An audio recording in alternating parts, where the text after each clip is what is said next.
আজ আমি আপনাদের নিয়ে আসছি একটা সুন্দর জায়গায়।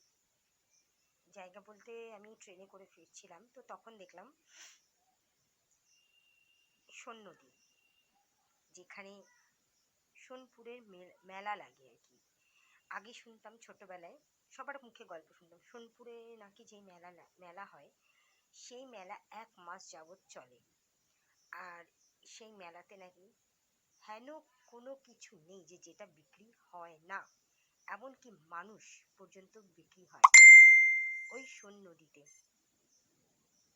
ওই সোন নদীর তীরে যে মেলা বসে সেখানে, ওখানে নাকি মানুষ মানুষকে বিক্রি করে দেয়। জানি না, শুনেছি এই জিনিসটা, এখনো চোখে কোনোদিন দেখিনি, কোনোদিন যাইনি, বলতে পারবো না, কিন্তু সবার মুখেই শুনি। ওখানে যারা থাকেন বা আছেন, বা যাদের সঙ্গে আমাদের পরিচয় আছে, তারাও বলেছেন, তাদের কাছেও শুনেছি।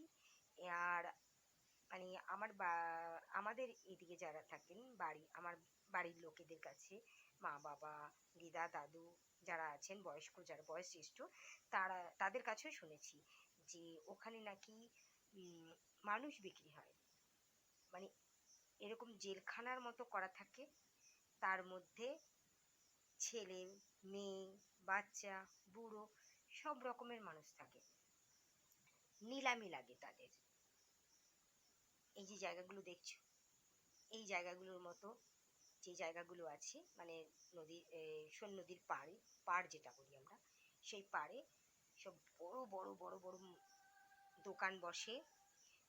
তারপরে বড় খাবারের দোকান থেকে শুরু করে A to Z, আর বড় বড় সার্কাসের মতো কিছু গম্বুজের মতো মানে প্যান্ডেল হয়।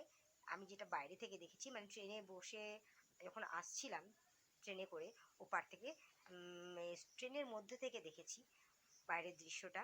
চারিদিকে নানা রকম দোকান, আর তার সঙ্গে ওই গম্বুজগুলো, ঠিক কি বলবো, আমি প্রথমে ভাবতেই পারিনি যে আমি ওই জায়গাটা দেখবো ওইভাবে সামনাসামনি।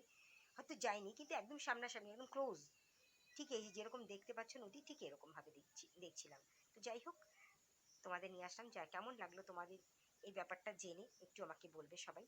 আর যদি ভালো লাগে, লাইক কমেন্ট শেয়ার অবশ্যই করো। Thank you so much. Subscribe অবশ্যই করবে। ওকে, সবার জন্য রইল অনেক অনেক ভালোবাসা, অনেক অনেক অভিনন্দন। আরও নতুন কিছু নিয়ে আসবো। যদি তোমরা আমাকে ভালোবাসো বা আমার পাশে থাকো, আমার সাথে থাকো, অবশ্যই নিয়ে তোমরা যদি আরও কিছু নতুন জানতে চাও, যে ব্যাপারে জানতে চাইবে, আমি সে ব্যাপারেই তোমাদের সঙ্গে